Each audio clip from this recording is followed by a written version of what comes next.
ఆంధ్రప్రదేశ్ రాష్ట్ర బీసీ సంఘం మహిళా అధ్యక్షురాలు, Vizianagaram ex market committee chairman Sashibhargavi పుట్టినరోజు సందర్భంగా విజయనగరంలో పలు సేవా కార్యక్రమాలు చేశారు. స్థానిక జమ్ము గ్రామంలో మెడికల్ క్యాంప్ నిర్వహించారు. అలాగే మొక్కలు నాటారు. ఘోష ఆసుపత్రిలో రోగులకు ఆహారం అందించారు. బ్లైండ్ స్కూల్ విద్యార్థులకు ఆహార పంపిణీతో పాటు పలు సేవా కార్యక్రమాలు చేశారు.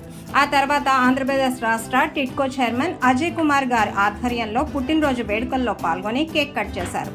ఈ సందర్భంగా శశిభార్గవి మాట్లాడుతూ, పుట్టినరోజు సాధారణంగా జరుపుకోవడానికి బదులు పేదలకు సహాయం చేస్తూ సమాజానికి ఏదో ఒక విధంగా ఉపయోగపడాలని, మీ అందరి సమక్షంలో ఈ మంచి పని చేయడం చాలా ఆనందంగా ఉందని, పుట్టినరోజు అనేది సంతోషాన్ని పంచుకునే రోజు, కానీ సంతోషాన్ని మన సమాజంలోని ఆర్థికంగా వెనకబడిన వారితో పంచుకుంటే అది మరింత విలువైనదిగా మారుతుందని, అందుకే ఈరోజు మనం ఇక్కడ ఆహారం, వైద్యం, మొక్కలు, సహాయం అవసరమైన వారికి అందించడానికి సిద్ధంగా ఉన్నామని, ఈ చిన్న ప్రయత్నం ద్వారా వారి ముఖాల్లో చిరునవ్వు తెప్పించగలిగితే అదే నాకు అసలైన జన్మదిన బహుమతి అని తెలియజేశారు.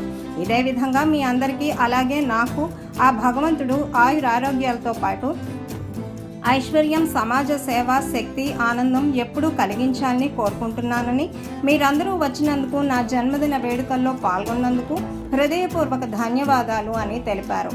ప్రత్యేకంగా ఆంధ్రప్రదేశ్ రాష్ట్ర టిట్కో చైర్మన్ శ్రీ వేములపాటి అజయ్ కుమార్ గారికి, అలాగే ఏపీ తూర్పు Kapu welfare and development corporation chairman Palavalasa Yashaswini గారికి ఈ సందర్భంగా కృతజ్ఞతలు తెలియజేశారు.